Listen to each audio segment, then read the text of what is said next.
Hey divers, Alec, Peirce, Vintage Scuba. Here I am back with some other old junk. Well, you know what I mean when I say old junk. It's old. My wife used to call it junk until she found out how valuable it was. Now she thinks that my vintage scuba passion is okay now that I'm she realizes it's valuable. But anyway, what I want to talk about today is scuba packs. Now, as with many of these vintage scuba videos that I've done, the things that I've shown you may not ring true today because some of these things have disappeared. So where scuba backpacks, they were called backpacks, were very common, very common. 25 years ago even, certainly 50 years ago, if you said, what kind of backpack do you use? The guy would say, well, I use it, and he would tell you. Today, if I said to you, what kind of backpack you use? Backpack? I don't have a backpack. Because today things have changed. They have evolved. They haven't changed. Backpacks are not thrown out, just that they've evolved. So now, when you want to go scuba diving, you get a scuba tank, right? And you get a buoyancy compensator, and you get a regulator. And to assemble it, you put the tank on the ground, and you put the buoyancy compensator on the tank, right? Then you put the regulator on the tank, and you're all set to go. When you go to jump in the water, you put the arms into the buoyancy compensator, and you jump in the water. Well, you're actually using a backpack. The buoyancy compensator is your backpack. You see, a backpack is the device that holds the tank on your back, like a pack, if you like, okay? Today, however, they're not really backpacks. They are usually buoyancy compensators. It's a sort of a combined function, BCD and a holder for the tank backpack. But years and years ago, it wasn't like that. As a matter of fact, I have here a very, very early scuba tank. And we're talking really early. This is probably from the 50s or the 40s, 1953. So here's a scuba tank from 1953. So in 1953, we only cared about one thing. That is getting a tank of air and a regulator. Missing one, but one goes on here, right? I might take a minute and just have Kevin zoom in here just a little bit at this valve. Look at this valve here. Because this is a very good example of a very early valve. I have talked in some of my vintage videos already about early valves. Now, you may recognize this as what we call a pillar valve. You've heard me use that term before, pillar valve, because it's stacked up like this, nice and tall. The knob is on the top to let the air. Is there any air in this? Nope. And now the knobs are on the side. But this is a pillar valve. But what I want to point out is, you see the O-ring? There isn't one. There's no O-ring. At the time, 1953, there were no O-rings. Well, there weren't very many O-rings, and they certainly weren't being wasted on scuba divers. So all we had was a plastic insert. And when you put your regulator on, unlike today, you had to squeeze it really, really tight so you crushed the plastic nice and tightly, and it usually made a pretty good seal. It wasn't uncommon back then to be scuba diving with your buddy or 3 or 4 guys, and there'd be a little stream of bubbles coming up from 2 or 3 of the tanks because they're hard to get a seal until O-rings came along. So anyway, that's besides the backpack. But this is an old tank and an old valve, and this has a backpack on it. Well, that's not exactly true either. Gosh, I keep telling you lies, don't I? What this has is a bunch of straps. You see, we have not at this point even evolved into backpacks. Backpacks are gone now. They've become BCDs. Well, this is before backpacks. My gosh, in the very first, we got a tank, we got a regulator. Hey, we're almost there. And then somebody said, we have to hold this on. So somebody said, well, I'll go and get some straps at the war surplus store. That's exactly what happened in many, many cases years and years ago. So this is actually a scuba tank pack or strap set, but it is made up of various pieces of webbing. You see this webbing that goes around the tank, holds in place, around the bottom, holds in place, and there's a shoulder strap, another shoulder strap, and then a waist strap. Just about that simple. Goes around your tummy. And you say, well, where's the quick release? Well, actually, these were actually quick release. If these little buckles here, I don't know if Kevin can see this, if these buckles were threaded properly, they actually were quick release. So this went around your tummy, okay? Let me just show you quickly what it was like. This goes one side, and you see that this has 2 rings on it. You see those, Kevin? And this comes around the other side of your tummy. This must be Kevin's, it's extra long. Comes around like this, goes through both rings, and goes back through that ring. Now, if you leave it like that and pull it, it locks in place. Good and snug, right? But watch, if you take this end and go back through there one more time, okay? So now it looks like this. Guess what? That's a quick release. It is. If you pull on this end, wow, almost quick release. Almost quick release. It actually slides out of it. These are getting pretty old and dusty and stiff. but we actually had quick release buckles back then. These are little ideas that didn't start yesterday. The idea of having safety quick release buckles was not started in the 50s, 60s, 70s. It was started long before that. So this is a predecessor of a backpack. So anyway, now the difficulty with this is, besides all the straps, is that this tank, which is relatively hard, sits on your back. Not a big deal if you're diving up here with a wetsuit, but for many divers down in the Caribbean and soft areas where they only wear a bathing suit in those days, this was uncomfortable. It banged and got between your shoulder blades and so on. So it wasn't very long before somebody said, you know, that darn thing is bugging me. What I want to do, I'm going to make a device that makes it more comfortable. So somebody came along and they made one of these. I said, this is better. This is like the backpack that I use for hiking. When I go hiking, I have this really, really nice device. And so somebody actually sat down and made this up. This is actually a commercial unit. But it was the very first one of these was made by a diver who was pretty good with his hands. And so what he did was he made up a pack like this and fastened it all together and put on some straps and quick releases on there. And you put your arm in one side like so, and the arm in this side over here like this. And the tank fastens to that backpack with some clamps. And you've got the very first type of backpack. This is size small, like so. And it goes on like that. And your quick release buckle comes around in front. And you've got the very first backpack. So now there's a piece of webbing on there, and the webbing sits against your back. The tank isn't touching your back. Much, much more comfortable. It also gave you a handle to pick the tank up, to walk with it. With the earlier version, you had to grab the valve, or carried by the straps, which wasn't very good and maybe not too safe. And this particular one is particularly nice because it has started to incorporate a quick release on the shoulder. Watch, I want to get this off. I just pull like that, and it comes off my back. So this is a backpack. A very, very early backpack, but a backpack. And then they got fancier. The companies started to get involved. So this is a tank that's made by Aqua-Lung, a very, very big company. Aqua-Lung, U.S. divers. And you recognize this. You can look at this and you can tell this is a vintage tank, right? It's an old 72. It's got one of those pillar valves on it, right? This pillar valve has an O-ring in it, though. It's not quite as old as the previous one. And it has a J valve on the side, too. Everything. So this is actually pretty modern for the 60s. Scuba tank. I know this tank really well. This is my tank. First tank I ever owned. I bought this tank for $75. Well, mind you, I got a regulator and a wetsuit and a pair of fins and a pressure checker with that. And I still have it. This is from the 50s. But I wanted to show you this because this has a backpack on it. And you can see here what's happened. Now they have progressed to the point where they now have a nice black, all this black is backpack, nice black plastic pack. It goes around the tank. There's a screw in the side that holds it in place. Now they have nice wide shoulders on them, comfortable on your shoulders. And around your tummy, they have the quick release buckle. And this quick release buckle is like the one I showed you earlier. It's just two loose ends here, and you put the buckle through and then back through one like so. Make sure it's snug on your tummy, and you tuck that back in like so. So at the end of the dive, when you want to take it off, you just pull on the end and it comes off just like that. But during the dive, it can. So there you go. This is what backpacks had become. And now, interesting enough, what's happened is that if you take a look, now some of you may have a BC that still has a hard pack inside. Take a look at your BC. Some BCs have no pack at all. You can actually take the whole BC and just fold it up, squeeze it up. But a lot of BCs today still have a hard spine in them. And if you take a look inside those BCs, you'll see there's actually a hard plastic pack inside. So that your BC, your BCD, is actually sandwiched in here between the pack and the tank. And the BC goes on. The BC is the straps, right? The BC is actually the straps. And you don't have these, you have BC straps. But it's interesting to see how it's evolved from a tank with some straps wrapped around it to some kind of strange aluminum device to this plastic device. And now they still have plastic tanks like this inside of BCs, but many BCs have got rid of all that hard stuff, and now they use the BC material that's a nice, comfortable to wrap around your body. Hold the tank on it to keep you comfortable. Now I want to show you some more interesting backpacks, some weird ones that you get a bit of a kick out of. Now that you understand what a backpack does and what it looks like. Okay, hang on one second. Okay, here we are. Now, this is an interesting backpack, but I also want to share with you the tank itself. This tank is made by Nemrod. Nemrod is a Spanish company.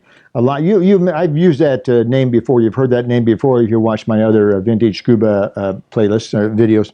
And Nemrod was a Spanish. They made fine, beautiful two-hose regulators and lots of single-hose regulators and other products as well. And in the United States, they were marketed by a company called Seamless. And so this is a Nemrod tank marketed by Seamless. Okay. But I want to show you this tank because this has a really unique backpack on it. Now, you can see that it still has the webbing. The harness is still made of this fairly thick webbing. And they're still using those same type of double ring quick release on it. And there's your two shoulder straps.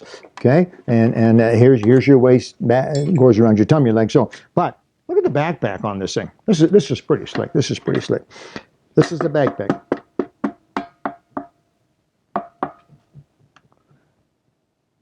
Look at that. The backpack, which attaches to the tank at the top with this clamp, goes right down the front, nice and comfortably around your body. Got a nice smooth inside edge. There's the slots to hold the buckles around your tummy, so you're just snuggled in there so comfortably. And it continues right down to the bottom, right around the bottom. It forms a boot. I've never seen another one like this, ever. It's a tank, backpack, and boot all combined in a nice, smooth, sleek, fiberglass single piece. It's pretty neat. So as I say, backpacks change from the simple straps and get more and more developed and some strained ones thrown in between until we end up with what we have. Now listen, I've got a really interesting one. And this next one is very, very popular. I'm sure some of you have seen this. There's probably a lot in use today. They were so popular, although they don't work really well with buoyancy compensators. So hang on again, one more second. Okay, what's this? This is a backpack.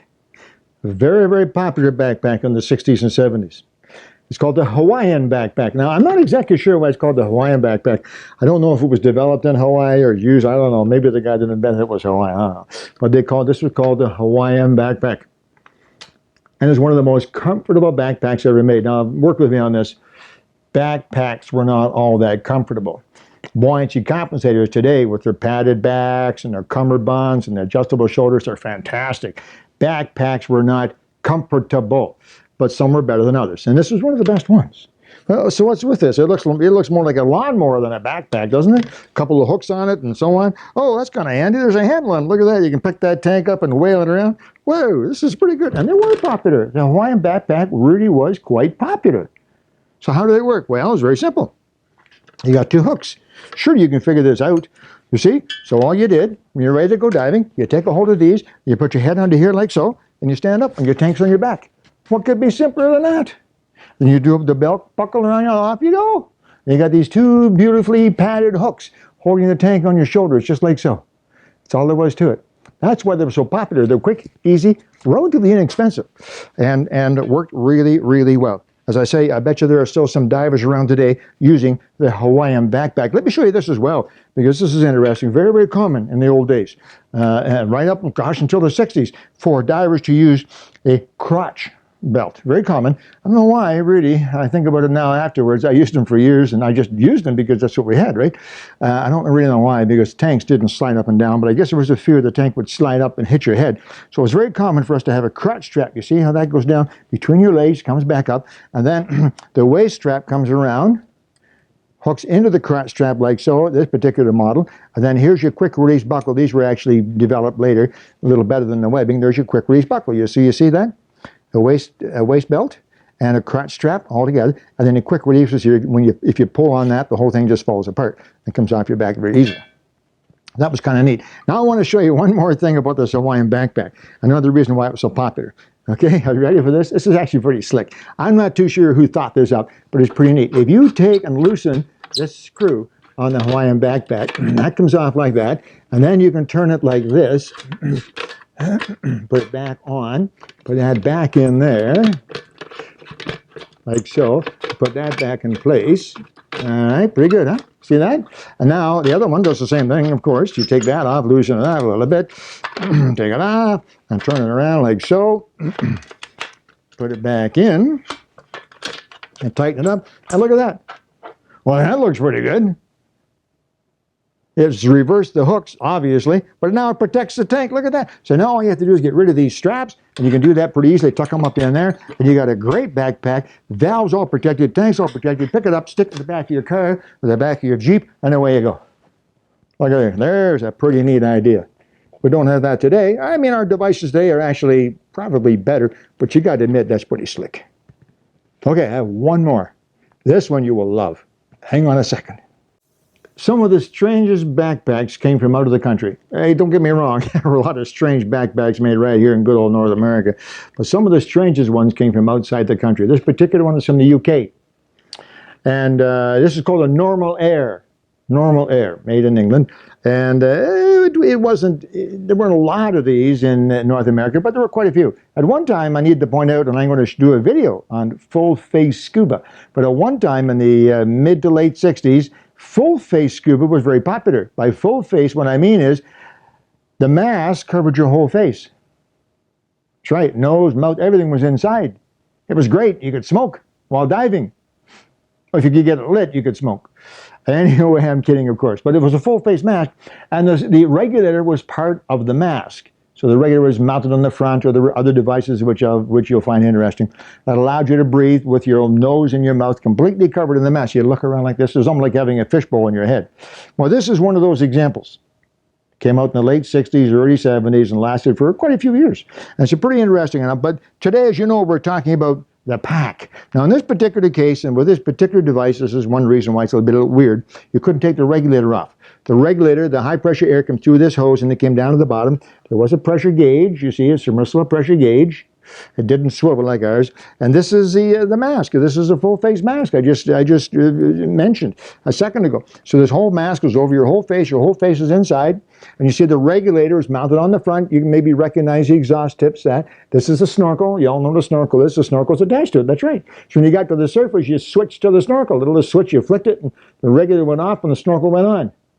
The whole thing was pretty neat.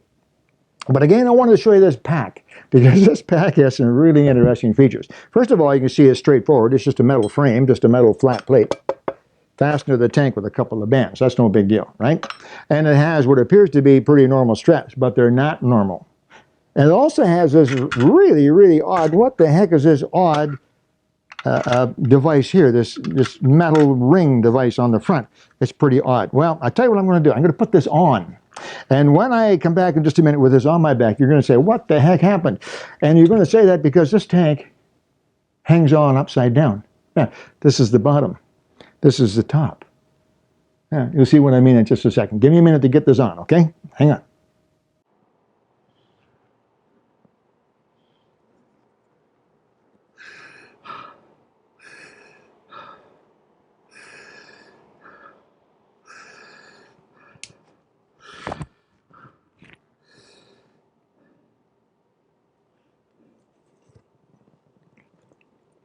So there you are, folks.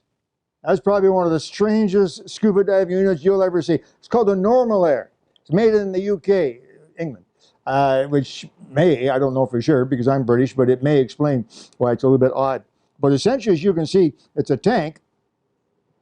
The tank is upside down, by the way. Yeah, this is related to the Scott pack, but it's not the same as the Scott pack. And keep that straight, because Scott, same company that made the Scott pack that firefighters use today, they made a scuba unit just like this. Not exactly the same, but similar. But anyway, so this is the Normal Air made in the UK, and you can see the tank is upside down, right? Valves at the bottom, and it has a pressure gauge, comes over here to my tummy, and it has this great mask on here with a built-in regulator. And this thing was great because when you sucked in, the air from the regulator blew up over the faceplate. It kept it nice and clear. Yeah, you had never had fogging problems. And then as you saw, when I came to the surface, that was me trying to show you coming to the surface. That's what that meant, you see. When I came to the surface, all I had to do then was reach down here, and you see on the snorkel, there's like a switch here. Look, there's a switch on the snorkel. Does your snorkel have a switch? I didn't think so. There's a switch on the snorkel. So when you're underwater, it's like this. You're breathing off the regulator. When you come to the surface, all you do is you flip this like this, facing up the snorkel, and you're breathing through the snorkel. You start breathing through the snorkel at the surface, so you're saving your air. So there you go, the Normal Air, pretty neat. I want to show you one more thing about this because we were originally talking about harnesses and tanks and neat stuff like that. What is with this? What? I feel like I'm in a spacesuit. Or zip lining. I was just zip lining a couple weeks ago in Costa Rica. This is how I felt then. What is with this? Well, this is actually pretty neat. Now, you notice there's a fairly substantial steel plate. You notice that this has 5 straps: shoulder strap, waist strap, and this thing, which I won't describe. It goes, you know, yeah. And they all snap in together. Now, they literally just snap in there. I can't pull the lever. There's a lever right here. If I pull that lever, then all these snap out. And the whole thing falls off my back. I can't do that without a dive buddy. But trust me, they snap in. 1, 2, 3, 4. They snap in. When you want to take it off, you pull this lever right here, pull that down, and all the not all 5 of them, 4 of them, of these straps pop out, and the tank falls off. I need somebody to catch it, you see. But look at, there's another lever over here. What's with this lever over here? What is this? Is pretty weird. Well, what this lever for is for your weights. Right.